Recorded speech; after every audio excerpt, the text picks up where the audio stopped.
পৃথিবীতে এমন একটি মাছ আছে যে জন্মের পর পুরো জীবন ধরে শুধু একটি জায়গায় ফেরার জন্য লড়াই করে, আর সেই জায়গায় পৌঁছেই তার জীবনের গল্প শেষ হয়ে যায়। এই মাছটার নাম স্যালমন। স্যালমন মাছের জীবন কোনো সাধারণ মাছের মতো না। এরা জন্ম নেয় মিঠা পানির নদীতে। কিছুদিন পর নদী ছেড়ে চলে যায় হাজার হাজার কিলোমিটার দূরের খোলা সমুদ্রে। কিন্তু মজার বিষয়, সমুদ্র কখনোই স্যালমনের চূড়ান্ত গন্তব্য না। গবেষণায় দেখা গেছে স্যালমন নদীর পানির রাসায়নিক সিগনেচার মনে রাখতে পারে।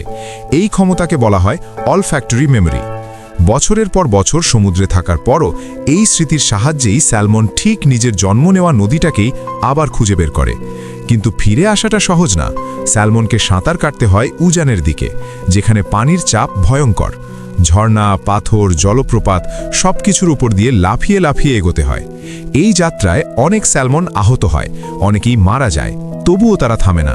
এই সময়ে স্যালমনের শরীরে ঘটে ভয়ঙ্কর পরিবর্তন। তাদের রং বদলে যায়, চামড়া মোটা হয়, এমনকি দাঁতও বড় হয়ে ওঠে। কারণ তখন স্যালমন আর খাবার খায় না। শরীরের সব শক্তি জমা থাকে শুধু ডিম পাড়ার জন্য। ডিম পাড়ার পর বেশিরভাগ স্যালমন মারা যায়, কিন্তু এটা কোনো দুর্ঘটনা না।